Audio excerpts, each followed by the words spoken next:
I stared at my phone screen through blurry, wine-drunk eyes, my fingers flying across the keyboard with the kind of confidence only 3 glasses of Moscato can give you. Richard, I'm done.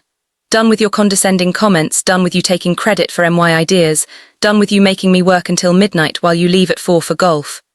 You are a mediocre man coasting on privilege, and I hope your next assistant has the sense to record every illegal thing you do and sue you into oblivion. I quit. Simone. I hit send with a triumphant jab of my thumb, feeling like the baddest woman alive. 6 years of swallowing my pride, 6 years of watching Richard steal my campaigns and present them as his own. 6 years of being paid $30,000 less than my white male colleagues. It all came pouring out in that text. That's right, I slurred to my empty apartment, raising my wine glass. Simone Lewis doesn't take garbage from mediocre men anymore. I passed out still wearing my work clothes, feeling victorious for the first time in years. But when morning came, I'd discover that victory was about to turn into something I never could have imagined. The sunlight stabbing through my curtains felt personal. My head pounded like someone was using my skull as a drum, and my mouth tasted like something had died in it. I groaned and reached for my phone to check the time. 47 missed calls. 63 text messages. All from a number I didn't recognize, an international number. My stomach dropped so fast I thought I might throw up, and it had nothing to do with the hangover. What had I done? With shaking hands, I opened the messages. Unknown number, 2:15 a.m. I don't know who Richard is, but he sounds like he deserves that message. Unfortunately, I'm not him. Wrong number. Unknown number, 2:43 a.m. Are you all right? That message sounded like you've had a difficult time. Unknown number, 3:02 a.m. I'm concerned you might have made a mistake you'll regret in the morning. For what it's worth, anyone who inspires that level of honest rage probably deserves it. The messages continued through the night, growing more curious and strangely thoughtful. The last one sent just 20 minutes ago.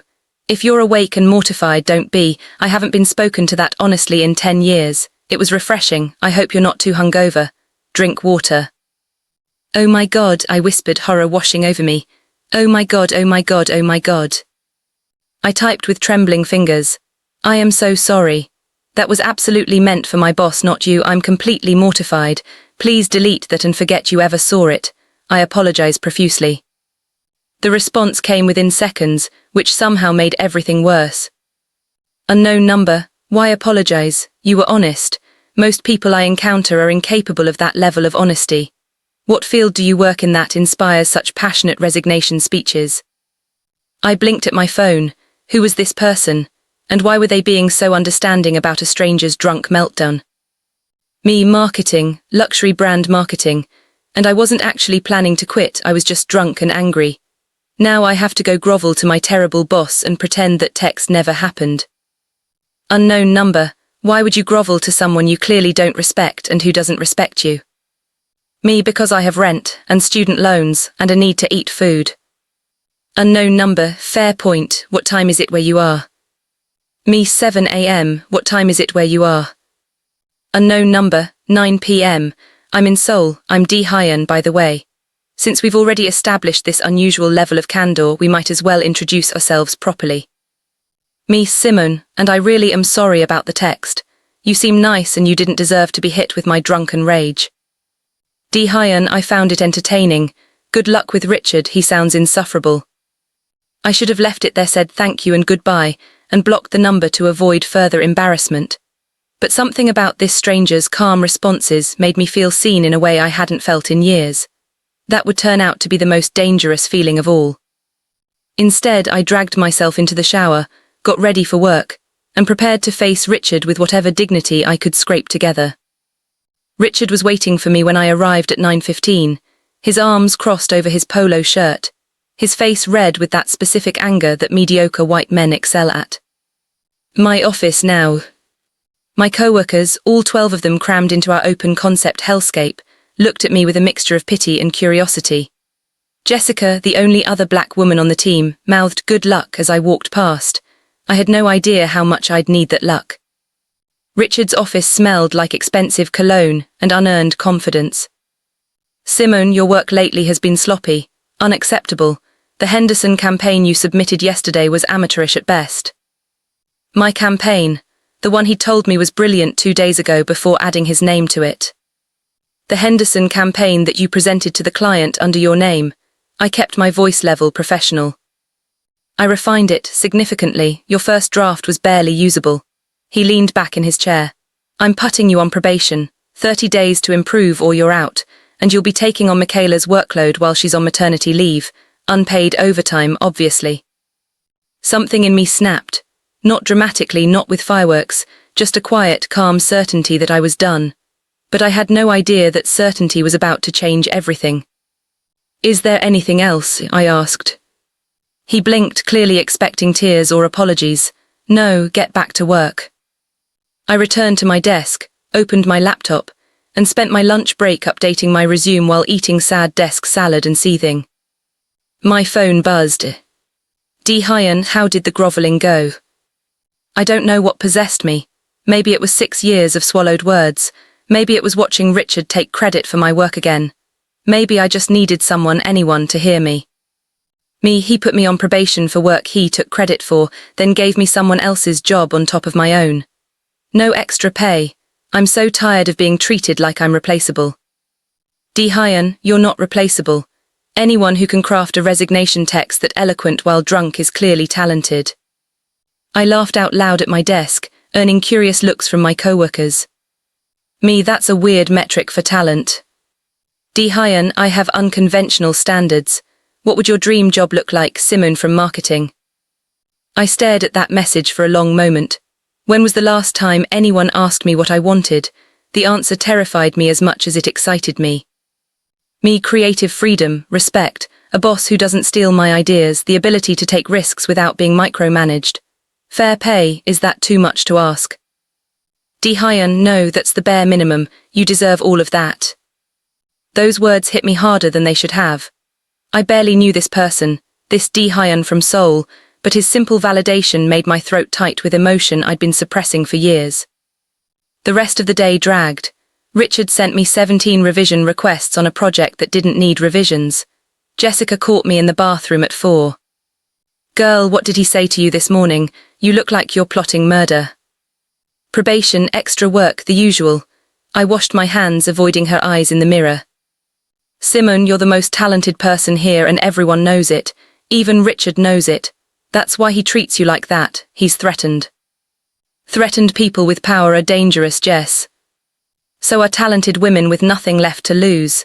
She squeezed my shoulder. Don't let him break you. But I was already broken. What I didn't know was that someone halfway around the world was about to put me back together in ways I never expected. That evening, collapsed on my couch with takeout I couldn't afford, I texted Hyun again. It was becoming a habit, this strange friendship with a stranger 12 hours ahead. Do you love what you do? Hyun, I did once. Now it's complicated. I built something from nothing, but success brings its own cage. Everyone wants something from me. No one tells me the truth anymore. That's why your text was refreshing. Pure, unfiltered honesty. What do you do? Hyun, technology. Software development, AI integration, some venture capital investments. It's boring to most people. Doesn't sound boring to me. Sounds like you built an empire. Hyun, an empty one sometimes. What marketing ideas does Richard keep stealing from you? I found myself telling him everything. The social media campaign I'd designed that went viral under Richard's name.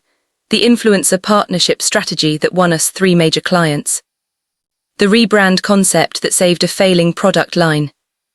Hyun, send me examples of your work, if you're comfortable. Why? Hyun, curiosity. I like understanding how talented people think. I should have questioned it more. Should have wondered why a stranger in Seoul cared about my marketing portfolio. But I was tired and lonely and desperate to be seen, so I sent him links to campaigns I could prove were mine, along with strategy documents I'd saved. His response came an hour later, during which I'd convinced myself he'd ghosted me after realizing I was just another mediocre marketer complaining about her boss. What he said next would flip my entire world upside down. Hyun, Simone, this work is exceptional. The Henderson campaign in particular shows sophisticated understanding of luxury consumer psychology and cultural nuance. You're being wasted. Me, thank you, that means more than you know. Hyun, I have a question, it's going to sound unusual. My heart started pounding for reasons I couldn't explain. Me, okay. Hyun, would you be interested in working for me, remotely initially? I need someone who understands American luxury markets and can bring fresh perspective to some projects I'm developing. Your work speaks for itself. I stared at my phone for a full minute, convinced this was a scam or a joke or both. Me, I don't even know your last name, this feels insane. Hyun, Kang Hyun, Google me, I'll wait. With shaking hands, I opened my laptop and typed his name. The first result was Forbes. Kang Hyun, 34, tech visionary behind DH Industries, net worth $8.9 billion. I clicked through to images. The same face I'd been texting for 2 days stared back at me from magazine covers and conference stages. Intense dark eyes, sharp jawline, expensive suits. Articles called him reclusive, brilliant, notoriously private. Holy hell, I whispered, this couldn't be happening. A billionaire was offering me a job based on a drunk text. My phone rang, a video call from Hyun. I answered without thinking, and suddenly he was there, live on my screen, sitting in what looked like a penthouse office with floor-to-ceiling windows showing the Seoul skyline lit up behind him. He was even more handsome in motion, which seemed unfair. You Googled me. His English was perfect, his voice deeper than I'd imagined. You're a billionaire, my voice came out strangled. That's not a personality trait. A slight smile played at his lips. I'm also someone who recognizes talent when I see it and who desperately needs someone who will be honest with me. Your drunk text proved you're capable of that. This is insane, you don't hire people based on drunk texts. I hire people based on their work and character. The drunk text just introduced us. Your portfolio convinced me. I'm offering you a 6-month contract, remote work, triple whatever Richard is paying you. If it works out, we discuss something permanent. If it doesn't, you have 6 months of excellent pay and a reference that will open any door you want. Why me? You could hire anyone. His expression shifted, becoming more vulnerable. Because everyone I hire tells me what they think I want to hear. You told a complete stranger, who you thought was your boss, exactly how you felt with zero filter. I need that. I need someone who won't perform for me. I need to think about this. Of course, I'll send a formal contract and NDA tomorrow. Look it over, show it to a lawyer if you want. No pressure, Simon, but I meant what I said. You're being wasted where you are. After he hung up, I sat in stunned silence for 20 minutes before calling my best friend Keisha. If anyone could talk sense into me, it was her. Girl, you will not believe what just happened to me. Keisha listened to the whole story, her silence growing more ominous with each detail. Simon, baby, sweetheart, that's either the opportunity of a lifetime or a murder plot. There's no in-between. He's a real billionaire, Forbes confirmed it. Billionaires are just as capable of being murderers, maybe more capable because they can afford to hide bodies better. Why is he so interested in you specifically? I don't know, but Keisha, what if this is real? What if I actually have a chance to get out? She sighed, then check that contract thoroughly, and maybe keep me updated daily so I know you're not dead. But Simon, if this is legitimate, take it. Richard is killing your spirit piece by piece. I've watched it happen for 6 years. The contract arrived at 6 a.m. the next morning. 47 pages of legal language that boiled down to work on luxury brand expansion for DH Industries' American market entry, report directly to Kang Hyun, salary of $190,000 for 6 months, comprehensive benefits, remote work with potential travel to Seoul. I read it 3 times, sent it to an employment lawyer my cousin recommended, and spent the day at work in a fog. But the fog was about to lift in the worst possible way. Richard called me into his office at 2. Simon, I'm disappointed. I've learned you've been using company time for personal projects. Someone saw you working on outside materials during lunch yesterday. My blood went cold. I was updating my resume on my personal laptop during my unpaid lunch break. That shows lack of commitment to this company. I'm afraid I'm going to have to let you go, effective immediately. The words should have devastated me. Instead, I felt light, free, like the universe was pushing me exactly where I needed to go. You're firing me. I'm sorry it came to this, but your recent attitude and performance issues have left me no choice. My attitude issues started when you put me on probation for work you stole. My performance issues don't exist. But you know what, Richard? You're doing me a favor. His face reddened. Excuse me. I quit. I should have done it years ago, but I stayed because I was scared. I'm not scared anymore.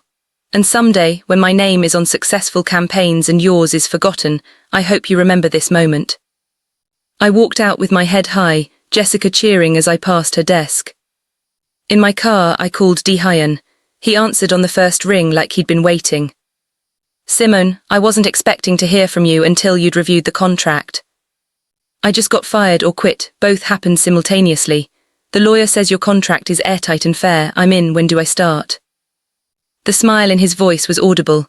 Tomorrow if you want, I'll set up your accounts tonight. Simon, you won't regret this. I hope not, because I just burned a bridge I can't rebuild. Good, that bridge was rotten anyway. That first month working for Hyun was intense. He sent me detailed briefs on his company's planned expansion into American luxury markets. I analyzed everything, crafted strategies, challenged his assumptions.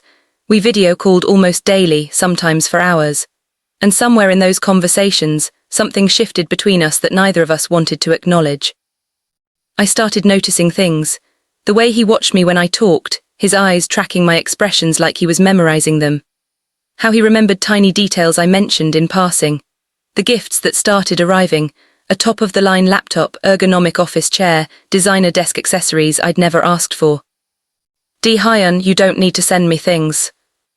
I want your work environment to be optimal. You can't produce your best work without proper tools. But it felt like more than that. It felt personal, it felt dangerous. Hey everyone, welcome back to my channel. If you're new here, please hit that subscribe button and drop a like on this video. This story right here is an emotional roller coaster that's going to teach you about taking risks, knowing your worth, and what happens when two broken people find each other in the most unexpected way. So go ahead and subscribe, smash that like button, and drop a comment telling me where you're watching from. Now let's get back to Simon's story, because things are about to get really complicated. 6 weeks in, I presented a complete campaign strategy for his company's luxury watch line launch. I'd worked for 3 days straight, barely sleeping, perfecting every detail. This was my chance to prove I deserved this opportunity. He was silent for a long moment after I finished, his face unreadable on the screen. What's wrong? Did I miss something? Simon, this is brilliant. This is exactly what I needed and better than I imagined. You've exceeded every expectation. Then why do you look upset? He ran a hand through his hair, a gesture I'd learned meant he was struggling with something. Because I'm realizing I don't want this to be temporary. 6 months isn't enough. I want to hire you permanently. I want you here in Seoul, working directly with my team.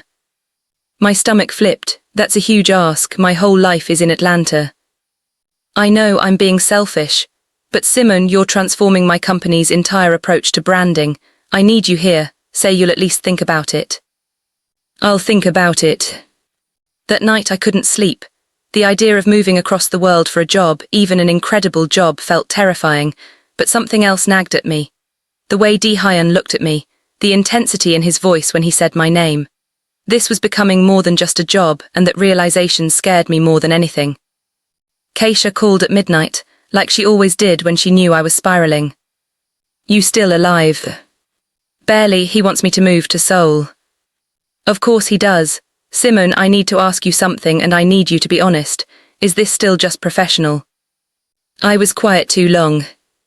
Girl, you have feelings for your billionaire boss you've never actually met in person. I can't. That would be insane and unprofessional and... You absolutely do. I can hear it in your voice. Does he have feelings for you? I don't know. Sometimes I think maybe, but then I think I'm reading into things because he's attractive and successful and pays attention to me. I'm probably just projecting. Or he's a man who's used to getting what he wants and he wants you. Be careful, Simon. Power imbalances are real, even in fairy tales. 2 weeks later, Hyun called with news that would change everything. We're launching the watch line in 3 months. I need you in Seoul for the final preparations. 2 weeks, all expenses paid, 5-star hotel. Will you come? My heart pounded so hard I thought he might hear it through the phone. This was it. The moment where fantasy would meet reality, and I had no idea which would win. Yes, I'll come. Good, I'll have my assistant arrange everything. Simone, I'm looking forward to finally meeting you in person. Me too. After we hung up, I sat there trembling, not entirely sure if it was from excitement or fear. Probably both. The flight to Seoul was surreal. First class, where the seats became beds and the flight attendants treated me like royalty. I kept thinking this was someone else's life, not mine. That girl who used to eat sad desk salad while her boss stole her work wouldn't recognize this version of me. Hyun had arranged for a driver to pick me up. The hotel was absurd, a suite bigger than my entire apartment, overlooking the Han River with a view that made me want to cry. My phone buzzed. Hyun, did you arrive safely? Is the hotel acceptable? Me acceptable. I'm pretty sure this suite costs more per night than my monthly rent used to be. This is too much. Hyun, you deserve it. Dinner tonight. I'll pick you up at 7, dress casually. I spent 2 hours trying on every outfit I'd brought, finally settling on a simple black dress that Keisha had insisted I pack. When 7 o'clock came, I was a bundle of nerves, packing the suite like a caged animal. What if the chemistry we had through screens didn't translate in person? What if I'd built this up in my head and reality couldn't match it? When I opened the door at 7, Hyun was standing there, and seeing him in person stole my breath. He was taller than I'd imagined, his presence more commanding. But his eyes, those intense dark eyes I'd seen on screens for months, softened when they met mine. The way he looked at me made my knees weak. Simone, my name sounded different in his voice in person. It's good to finally meet you properly. You too. Dinner was at a quiet, clearly exclusive restaurant where the staff treated Hyun with reverent familiarity. We talked about work, about Seoul, about everything and nothing. But underneath the conversation, I felt something electric, something that made my skin hyperaware of every time his hand accidentally brushed mine. I need to confess something, he said over dessert. I've been looking forward to this more than I should. You've become important to me, Simone, not just as an employee. My heart stopped. This was the moment I'd been both hoping for and dreading. Hyun, I'm not asking for anything. I just needed you to know that you've changed something in me. The way you talk to me, challenge me, see past all the noise. I haven't felt this connected to another person in years. I should have shut it down, should have established professional boundaries. Instead, I said, I feel it too, and it scares me. His hand covered mine on the table. Me too. The next week was a blur of meetings, presentations, and stolen glances across conference rooms. Hyun's team was impressive but clearly confused by their boss's behavior. He'd always been cold, controlled, distant. Now he smiled when I entered rooms, asked my opinion first, defended my ideas fiercely when others questioned them. The change was obvious to everyone, and I could feel their curious stares following us everywhere. His executive assistant, Jai-woo, pulled me aside after a particularly long meeting. Can we talk privately? We went to an empty office and her expression was serious. Whatever she was about to say, I knew I didn't want to hear it. I've worked for Hyun for 8 years. I've never seen him act this way with anyone. The way he looks at you, the way he talks about you when you're not around. I'm concerned. Concerned about what? He's not good with emotions. He's brilliant, driven, successful. But relationships, connections, they don't come naturally to him. He tends to become fixated on things he wants. Obsessive, even. I'm worried you might get hurt or that this might become complicated in ways that could damage your career. Her warning should have alarmed me more than it did. Instead, I felt defensive, like she was attacking something precious. He's been nothing but respectful. For now, but I've seen him pursue business deals. Once he decides he wants something, he doesn't stop until he gets it. Just be careful. That evening, Hyun invited me to his penthouse for a drink. I should have said no. Every rational part of my brain screamed at me to maintain boundaries, to protect myself. But when had I ever listened to the rational part? I didn't. His home was stunning, minimalist, modern, with art that probably cost more than I'd make in a lifetime. But it felt empty, unlived in, like a showroom instead of a home. You don't spend much time here, do you? He poured us wine, his movements precise, controlled. I spend most of my time working. This is just where I sleep. That's sad. He turned to me, surprised. You're the only person who would say that to me. Then you need better people around you. We sat on his couch talking about his childhood, raised by a single mother who worked 3 jobs, building his first company at 19, the loneliness that came with success. I told him about growing up in Atlanta, about my parents who sacrificed everything for my education, about feeling invisible for so long. With every word, we were crossing lines we couldn't uncross. "You're not invisible to me," he said softly. "You're all I see." The air between us felt charged, dangerous. His hand came up to my face, tucking a strand of hair behind my ear. The touch sent electricity through my entire body. "Simon, I need to kiss you. Tell me no if you don't want this." I couldn't say no. I didn't want to say no. Every warning, every concern, every rational thought evaporated the moment his lips were inches from mine. When our lips met, it felt like falling and flying at the same time. His kiss was hungry, desperate, like he'd been starving for this. My hands tangled in his hair, pulling him closer, and he made a sound low in his throat that sent heat through my entire body. This was dangerous. This was everything I shouldn't do, and I couldn't stop. We broke apart, both breathing hard. "We shouldn't have done that," I whispered. "I know," but he was looking at my lips like he wanted to do it again, like he was barely holding himself back. "I work for you, this is complicated." "I don't care, Simon, I haven't felt anything real in years, and then you sent me that drunk text and everything changed. Tell me you don't feel this too and I'll never mention it again." "I can't tell you that, but I'm scared. You have all the power here. What happens to my career if this goes wrong?" His expression shifted, becoming pained. "I would never use my position against you. Never, you're too important." "That's exactly what scares me. Jaiwu warned me that you get obsessive about things you want." He stood abruptly, moving to the window, tension radiating from every line of his body.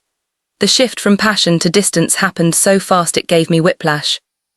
"She had no right to say that to you." "Did she lie?" The silence stretched between us, heavy with unspoken truths. "No," he finally said, his voice rough. "When I want something, I focus on it completely. It's how I built my company. But you're not a business deal, Simon. You're a person I care about. I would never hurt you. You might not mean to, but the power imbalance is real. You control my job, my income, everything about my professional life right now. How can anything between us be equal?" He turned back to me and I saw something raw in his face. Vulnerability I'd never seen before. "You're right, I'm sorry, I shouldn't have kissed you. I shouldn't have put you in this position. I'll have my assistant arrange for you to report to my COO instead. We'll maintain professional boundaries, I promise." But as I left his penthouse that night, my lips still tingling from his kiss, I knew it was too late. The line was already crossed, and neither of us knew how to go back. We'd opened a door that couldn't be closed, and I had no idea where it would lead. The next day was awkward. Hyun was polite but distant in meetings, barely looking at me. It hurt more than I wanted to admit. I caught him watching me twice, his expression unreadable before he quickly looked away. At lunch, his head of marketing approached me with a smile that didn't quite reach her eyes. "Simon, I wanted to introduce myself properly. I'm Minjai Park. We haven't had much chance to talk, but I wanted you to know that your work has been incredible. We're all impressed." "Thank you." She hesitated, studying my face. "I also wanted to mention that if you're interested in relocating to Seoul permanently, my team would love to have you. I've already discussed it with Hyun, and he's supportive, though he mentioned you'd report to me directly rather than him. The offer stands regardless of your personal situation." I studied her face, trying to detect if she knew something, but her expression was sincere, professional. Or maybe she was just better at hiding things than I was. "I appreciate that, I'm still thinking about it." That evening, alone in my hotel room staring at the Seoul skyline, I got a text from an unknown number. My stomach dropped. Not again. "Unknown, my name is James Ryder. I'm the CEO of Prestige Collective, and I'd like to offer you a position as our Global Marketing Director. Your work on the DH Industries Watch campaign has been making waves in our industry. We're prepared to offer you $275,000, full relocation assistance to New York, and equity. Please consider meeting with me tomorrow." I stared at the message, my mind racing. How did he know about the campaign? It hadn't launched yet. Someone had leaked confidential information and they were using it to steal me away. I forwarded it to Hyun without thinking. Did someone on your team leak campaign details? I just got this." His response was immediate. A phone call, not a text. When I answered, his voice was tight with barely controlled fury. Where did you get this message? I read it to him again, and the silence on the other end was frightening. I could hear him breathing, could feel his anger through the phone. D. Hyans. Someone from my company leaked strategy details to a competitor, and they're using that information to poach you. I'm not interested in the job. Why not? It's more money, New York, everything you wanted. Because I don't want to work for people who conduct business unethically. And because, I stopped myself, the words catching in my throat. Because why, Simone? Because I don't want to leave. Even though it's complicated and messy and probably stupid, I don't want to leave. Another long silence, and I could feel the weight of what I'd just admitted hanging between us. Come to my office, now please. When I arrived, he was packing, his control clearly frayed. I'd never seen him like this, raw, unguarded, almost desperate. It scared me and drew me in at the same time. I need to tell you something, and I need you to hear all of it before you respond. Can you do that? I nodded, nervous, my heart pounding so hard I thought he might hear it. When I got your text that night, I knew immediately it was a wrong number. The country code was right there, but I read your words, saw your fire, your honesty, and I was intrigued, so I responded. Then we started talking, and you were real in a way no one in my life is real. You challenged me, made me laugh, called me out when I was being cold. I looked up your work before I offered you the job, and yes, you're incredibly talented. But Simone, I also wanted a reason to keep you in my life. My breath caught. This confession was everything I'd hoped for and everything I'd feared. Then you came here, and seeing you in person made everything more intense. I know I'm supposed to be professional. I know I'm your boss, and that complicates everything. But when I found out Prestige was trying to steal you, my first thought wasn't about business strategy or company loyalty. My first thought was, I can't lose her. That's not professional, that's not appropriate. That's obsessive, just like Jaiwoo warned you. D. Hyans. I'm not finished. I need you to understand that I will respect whatever boundaries you set. If you want purely professional, I'll give you that. If you want to take the Prestige job, I'll write you a reference that will make them weep with joy. If you want to explore whatever this is between us, I'll work with you to figure out how we can do that ethically. But I need you to know that my feelings for you are real, they're intense, and they're not going away just because they're inconvenient. I stood there, processing his words, my heart pounding, my mind spinning with possibilities and fears. You scare me, I finally said, my voice barely above a whisper. The intensity scares me. I've never had someone look at me the way you do, like I'm the only person in the room. In the world, it's overwhelming. I know, I'm sorry. But I also haven't felt this alive in years. You see me, really see me, and you make me feel like I matter. Not just my work, but me. And I have feelings for you too, even though I've been trying not to. He moved closer, hope flickering in his eyes like a flame in the darkness. So what do we do? I don't know, I need to think. I need space to figure out what I want without you looking at me like that, because when you look at me like that, I can't think straight. Okay, take all the time you need, but Simone, whatever you decide, you still have a job here. That doesn't change. I meant what I said about having you report to Min Jae. Your career is yours, regardless of anything else. I left his office feeling like my whole world had tilted on its axis. Everything I thought I knew about myself, about what I wanted, was suddenly in question. The next 3 days I barely saw Di-hyun. He was traveling for business meetings, and I worked directly with Min Jae on finalizing campaign details. She was brilliant, warm and respectful.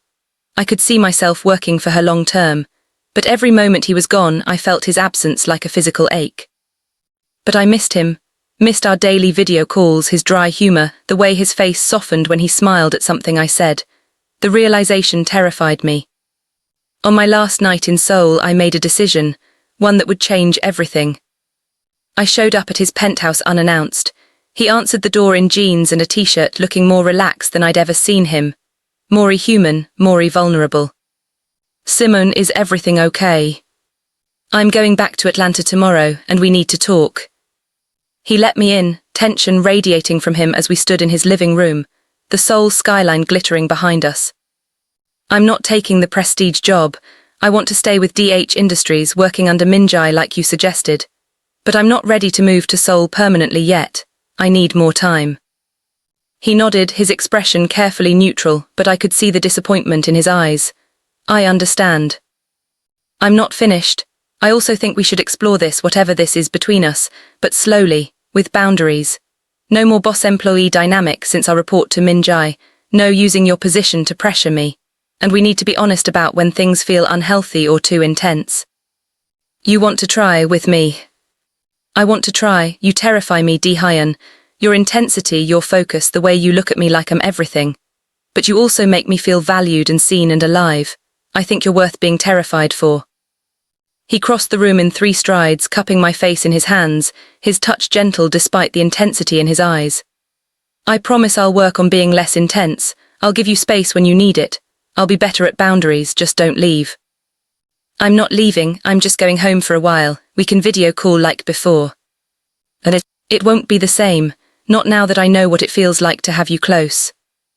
Good things are worth waiting for. He kissed me then, softer than the first time but no less intense, like he was trying to memorize the feel of me. When we broke apart, he pressed his forehead to mine. Thank you for taking a chance on me, on us. The next 3 months were a strange, beautiful dance. I worked from Atlanta, reporting to Minjai, while Di-hyun and I navigated our new relationship through screens and time zones. We video called almost every night, talking about everything from campaign strategies to childhood memories to our fears about what we were building together. The distance was hard, but it also gave us space to build something real. He sent me flowers every week. I sent him playlists of music he'd never heard. He flew to Atlanta twice, taking me to dinner and treating me like I was precious. I felt myself falling deeper, even as Keisha continued to side-eye the whole situation. I just want to make sure you're being smart about this, Simone. I am, I promise. He's working on himself. We're both being careful about boundaries. And if it falls apart, then at least I'll know I tried. I'm tired of playing it safe, Keisha. Playing it safe got me 6 years with Richard. Taking a risk got me this. Then the scandal hit, and everything I thought I knew was thrown into chaos. A tech journal published an exposé accusing DH Industries of stealing proprietary code from a competitor. The allegations were serious, potentially company-ending. The stock plummeted, investors panicked, and the media was tearing Di-hyun apart. And Di-hyun disappeared. For 3 days I couldn't reach him. No calls returned, no texts answered. I was frantic, worried and hurt. Had he shut me out? Was this who he really was when things got hard? Minjai assured me he was handling the crisis but was essentially locked in emergency meetings with lawyers and board members. But the silence was killing me. On the 4th day at 2 a.m. my time, my phone rang. I grabbed it before the first ring finished. Simone, his voice was wrecked, exhausted, broken in a way I'd never heard. I'm sorry I went dark. Everything is falling apart. Tell me what happened, the truth. He told me everything. A former employee had stolen code and sold it to a competitor, then blamed DH Industries for the theft to cover their tracks. The evidence was messy, contradictory. The media was running with the story. His reputation was being destroyed in real time. Everything he'd built was crumbling. I built this company from nothing, he said, and I heard the tears in his voice. 17 years of work, and it could all disappear because of one person's betrayal. What do you need from me? I don't know, I just needed to hear your voice. You're the only person whose opinion I trust right now. Then listen to me, you're going to fight this. You're going to find the evidence that proves your innocence and you're going to come out of this stronger. And I'm going to help you. Simone, you don't have to. I'm booking a flight to Seoul. I'll be there tomorrow. We're going to fix this together. The silence on the other end lasted so long I thought we'd been disconnected. When he finally spoke, his voice was thick with emotion. You would do that for me. Of course I would. I love you, you idiot. The words were out before I could stop them. I hadn't meant to say them, not like this, not over the phone during a crisis. But they were true, and he needed to hear them. Say that again, he whispered. I love you, even though you're intense and obsessive and you scare me sometimes. I love you. I love you too, so much it terrifies me. Simone, I love you. I flew to Seoul the next day, my heart in my throat the entire flight. The next 2 weeks were brutal long days of legal meetings, strategy sessions and damage control. I worked with Minjai and the marketing team to craft a response strategy that controlled the narrative without being defensive. We worked 18-hour days, surviving on coffee and determination. But more than that, I saw Di-hyun at his lowest. Watched him struggle with feelings of betrayal, failure, fear. Saw him break down in his penthouse after a particularly difficult day and held him while he cried about losing everything he'd built. This was the man behind the billionaire, and I loved him even more for letting me see it. "You're not losing everything," I told him, running my fingers through his hair as he lay with his head in my lap. "You still have your integrity, your talent, and people who believe in you." "I have you. You have me." It took 3 weeks, but we found the evidence. Security footage, email trails, financial records, everything that proved the former employee's guilt and DH Industries' innocence. The tech journal issued a retraction. The competitor settled quietly. The stock recovered.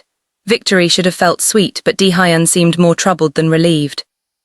But something in Dehyun had shifted.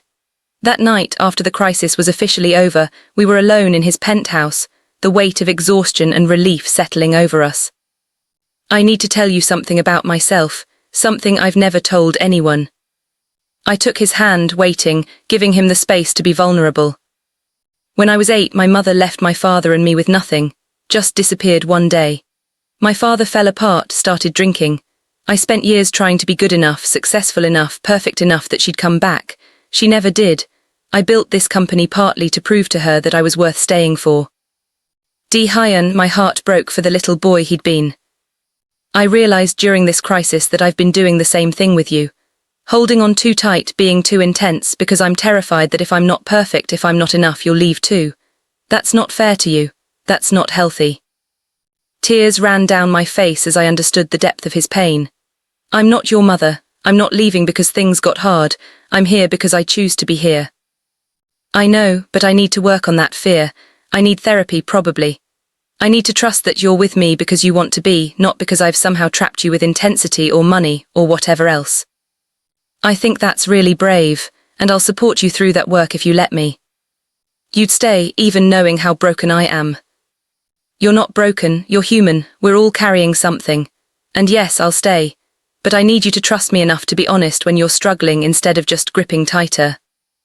"I'll try, I promise I'll try." 6 months later, I moved to Seoul permanently. Not because Dehyun pressured me, but because I wanted to. Because Minjae offered me the role of Chief Creative Officer, reporting directly to the board.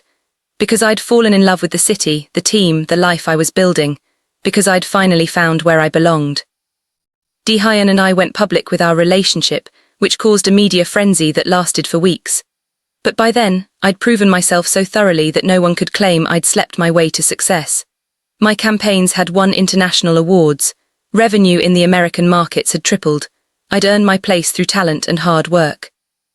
He was in therapy weekly, working on his attachment issues and need for control. I was in therapy too, working on my fear of being made small again, of losing myself in someone else's shadow. We were figuring it out together, messily but honestly. Some days were harder than others. One evening, almost a year after that first drunk text, we were in his penthouse, our penthouse now, and I pulled up the message on my phone, laughing at how far we'd come. "Can you believe this is how we met? Me drunk and angry, texting a complete stranger." He took my phone, reading the message and smiling with that soft expression he reserved only for me. I knew it was a wrong number immediately. The country code gave it away. "Wait, what?" I saw the wrong number and I responded anyway. I was intrigued by your honesty, your fire. I wanted to know who would send a message like that, so I kept the conversation going. "You sneaky," I smacked his arm, laughing.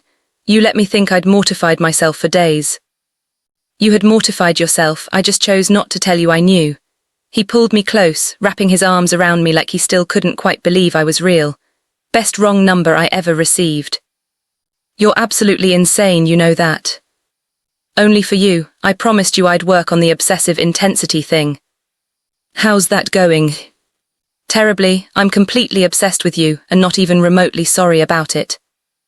I laughed, kissing him, tasting the wine on his lips and feeling completely, perfectly happy.